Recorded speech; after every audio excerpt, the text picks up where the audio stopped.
Kembali bersama kami dalam Saat Pagi Malaysia dan kita tengah berbincang tentang scam paling hangat di pasaran. Memang hangat sebab sekarang ni saya tadi sejuk dah tiba dah tak sejuk sekarang ni. Sebab cerita berkenaan scam ni dia rasa amarah tu naik. Saya kat dalam ni sejuk tapi ada kat luar sana panas tu. Ya, kalau yang kena lagi panas. Yang kena lagi panas. Jadi kita nak cerita dengan lebih lanjut berkenaan dengan tajuk scammer ni. Memang tak sudah scammer ni sampai sekarang tak berhenti. Modus operandinya sentiasa evolve sama macam zaman teknologi sekarang ni. Jadi tanpa membuang masa kita perkenalkan dua tetamu pada pagi ini iaitu Encik Ahmad Faizal Zulkifli selaku Ketua Pegawai Operasi Yayasan Digital Malaysia. Juga kami bawakan Encik Muhammad Fazli Azran bin Abdul Malik selaku Ketua Inovasi Digital Yayasan Digital Malaysia. Jadi Encik Faizal, kita baru berbincang sikit tentang scam yang paling hangat di pasaran lah. Dan antaranya adalah scam kerja. Apakah modus operandi untuk scam kerja di luar sana? Sebab ramai yang mencari pekerjaan, cuba mendapatkan duit tambahan untuk mengisi perbelanjaan tapi terjebak dengan scam. Okey, terima kasih.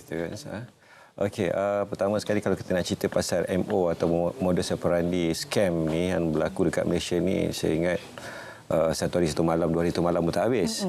Kan terlalu banyak dan diorang ni memang berinovasi ataupun berevolusi mengikut perkembangan semasa. Kalau ada apa-apa program kerajaan ataupun tawaran-tawaran dekat luar tu, mereka akan buat skrip, mereka akan menggunakan segala medium channel untuk scam masyarakat menggunakan kempen semasa. Jadi sebagai contoh sekarang kita tahu banyak orang mencari peluang pekerjaan, mencari pendapatan tambahan dan sebagainya.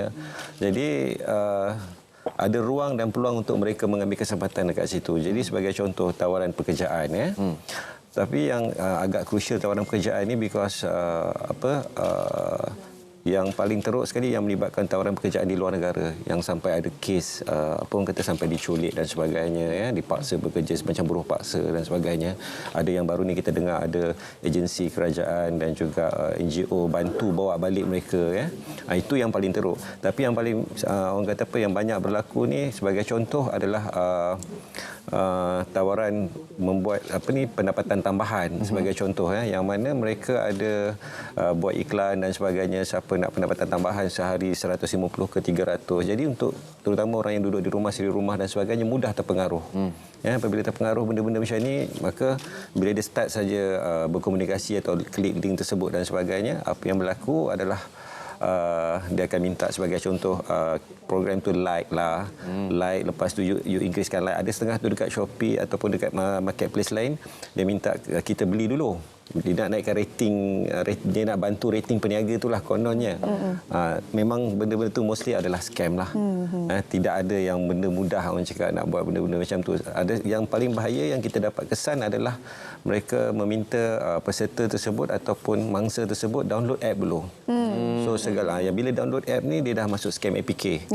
Download app ini lagi bahaya sebenarnya sebab the moment kita install tu dia akan ada pelbagai permission yang akan minta dan sebagainya kan. Tapi orang ni bila dah terpengaruh kalau kita kata dah keinginan ataupun kehendak untuk buat sesuatu tu motifnya adalah duit, dia sanggup buat. Dan bila install tu dia ikut aja. Jadi pendek katalah kebanyakan scam ni bermulanya adalah daripada kalau dalam bahasa IT ni kita panggil social engineering. Okey, kalau bahasa mudah, bahasa pasar kita ni adalah pukau. Yang orang duk kata kena pukau tu sebenarnya adalah teknik social engineering. Teknik ni boleh dia belajar. Memang boleh dia belajar social engineering. Dia akan ada melibatkan skripnya, disusun aturnya, dia akan buat plot cerita dulu, disusun cantik dan kita akan ikut aja. Dia NLP lah. Yes, kita punya minda ni dia mudah dipengaruh kan. Jadi dengan visualnya, dengan itu, dengan dia yakin kita dengan gambaran macam contoh iklan pelaburan dan sebagainya, dia letak gambar Islamik sikit. Itu pun salah satu teknik dah. So bila orang dah tengah dia dah start lah scam-scam tu. Kalau nak cerita pasal orang kata teknik pukau ni, Cik Fazli ni memang expert tentang social engineering. Silakan sambung Cik. Pukau media sosial. Nak tahu juga kita ni. Info untuk semualah kan. Yalah, sebenarnya bahasa kita kalau tradisional kita pukau ni orang hantar something mentera untuk pukau.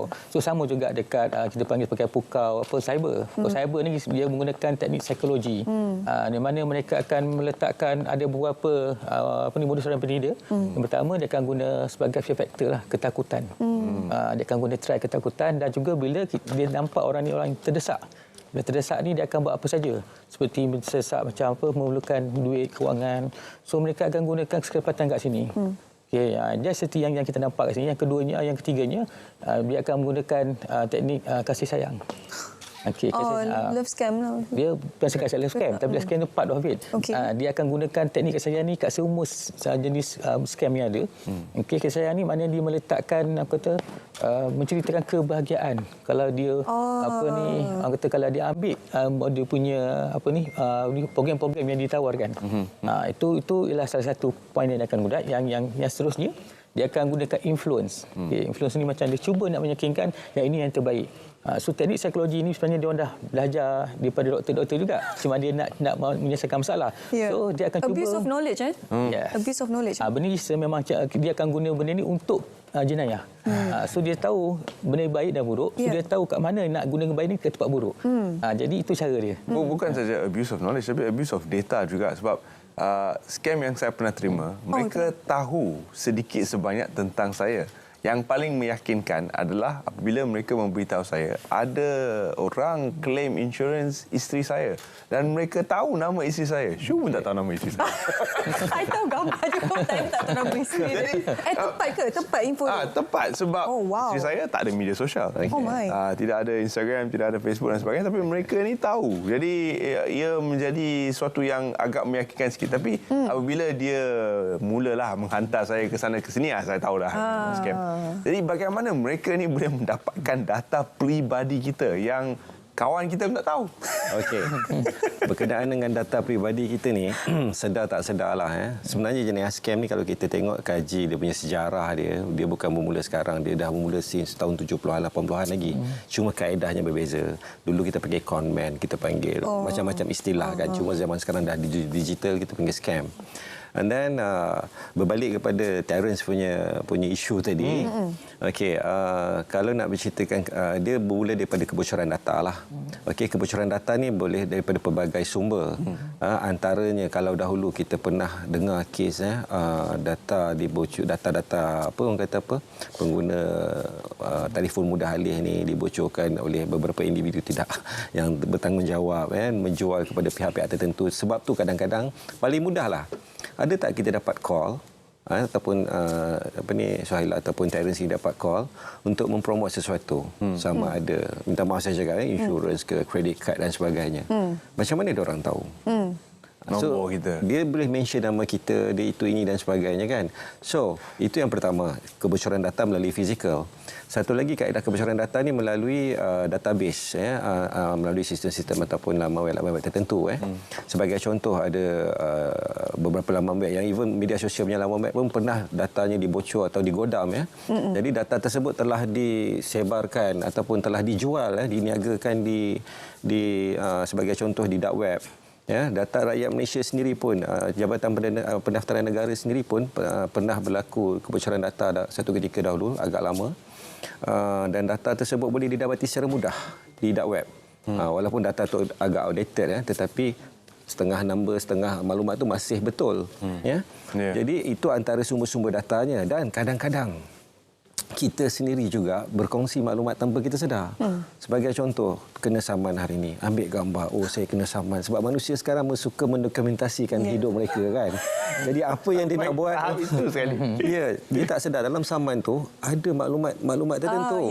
Betul. Kan? Jadi kadang-kadang kita yang feed the data tu dia scammers kan. Itu antara sebab-sebab tertentu. Sebagai contohlah, antara isu yang paling top sekarang ni adalah mengenai kaedah menggunakan kaedah phishing, kita kata phishing. So kalau kata nak bercerita ni agak susah. Saya boleh kongsikan terus, kita try cuba. Mungkin Terence saya minta Terence scan ada satu QR dekat sini ataupun ni scan apa? Kita nak bagi demo sikitlah. Kalau Scan di sini bentuk phishing tu. Apa sebab kalau kita cerita apa itu phishing, mungkin setengah orang dia tak faham. Yalah, jadi teori kita buat pun nak cerita kan. Yes. Jadi macam ni kita dapat link sebelum ni Kita dapat link melalui SMS dan WhatsApp sebagainya.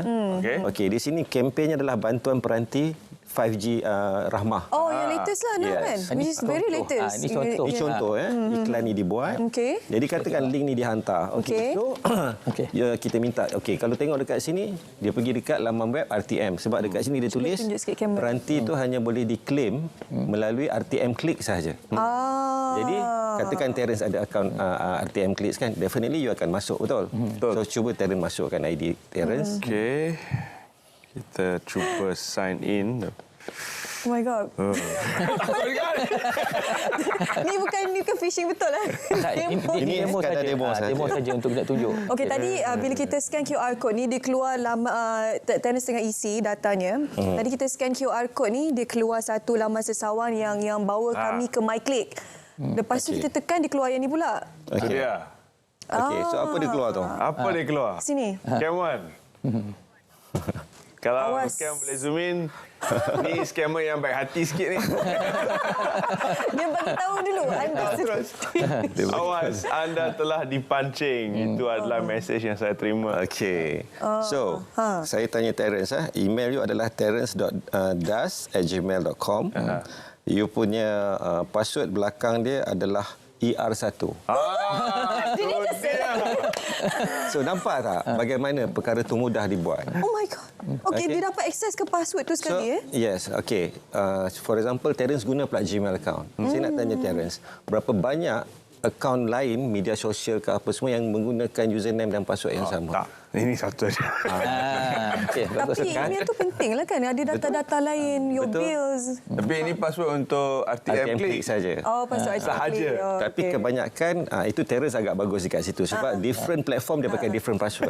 Tapi kebanyakan rakyat kita satu email, satu password dekat mana-mana dia semua. pakai benda yang sama. So tiba-tiba dia cakap, oh Facebook saya kena hijack, Facebook saya kena hack dan sebagainya. Ini antara kaedah-kaedahnya. Ini sebagai contoh simple sajalah kita kongsikan. Memang password tu kena tukar. Ya, betul, Kena tukar kerap. Itu yang saya belajarlah daripada cyber security dan Yayasan Digital Malaysia banyak membantu. Jadi kalau kita pergi ke laman sesawang Yayasan Digital Malaysia, anda tidak akan dipancing. Tapi anda akan diberi maklumat. Jadi antara maklumat penting yang boleh kita sampaikan kepada para penonton Sabah Malaysia supaya mereka berjaga-jaga dan berwaspada. Okey, pertama sekali daripada side saya mungkin Cik Fazli boleh sambung. Pertama sekali kita sekarang ni apa yang kami buat sekarang ni adalah simulasi. Okey, dan perkara ni kami telah sedang menjalankan satu kempen namanya Jom Digital bekerjasama dengan pihak MCMC, Jabatan Penerangan, MDEC dan juga PDRM dan terbaru adalah Cyber Security Malaysia sendiri. Okey, dan program ni kita buat reach out program through direct kepada masyarakat. Kebiasaannya kita buat campaign awareness dalam bentuk talk, one way speech Tapi sekarang kita buat kaedah begini. Kita jadikan audience tu sebagai sebahagian bahan presentation kita dan ada beberapa scam lagi yang kita buatlah sebagai wifi scam dan sebagainya. Jadi bila dalam keadaan begitu pemahaman mereka lebih jelas. Okey, jadi kalau kata nasihat kami lah pertama sekali jangan mudah terpukau lah dengan apa juga kabar indah apa ni tawaran dan sebagainya sebab first kalau tengok dekat skrin tadi kita ada letak apa ni kita panggil red flag dia pertama sekali adalah jangan mudah percaya. Saya rasa Cik Fazli. Akhir kata daripada Encik Fazli. Ya. Saya minta pada semua rakyat Malaysia pada hari inilah. Orang kata banyak kempen berlaku dalam sekarang inilah good to be true kan. Nampak hebat. Tapi sebenarnya cara dia buat tu ialah untuk mendapatkan motif, hanya motif dia lah duit. Itu saja. Duit yang dia minta. So kita kena jaga duit kita ni macam kita lah. So jangan suka kita bagi terus apa ni duit tu kepada orang tanpa yang kita kenal langsung. Okey. Kita minta. Rasionalisasi yang sama juga boleh digunakan kepada kempen-kempen pilihan raya mana tu good to be true tu kita berjaga-jaga sikit. Bijak. Jadi scammer ni orang bijak. Okey, sekian pada kami. Saya Syuaida Arifin. Saya Terence Das. Keluar mengundi, jalankan tanggungjawab anda sebagai rakyat Malaysia kepada 6 negeri yang bakal membuang undi esok. Kita ucapkan selamat mengundi kepada anda semua. Ya, sehingga berjumpa lagi. Assalamualaikum. Salam Malaysia Madani.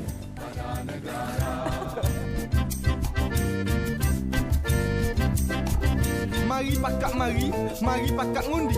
Tu nak tanggungjawab kita sokong demokrasi. Rakyat Malaysia tinggi jati diri. Jangan buat siapa kita pakat buat undi. Jadi kami seru pada rakyat Malaysia, marilah mari pergi mengundi. pergi mengundi. Jangan lupa kewajipan pada negara. Marilah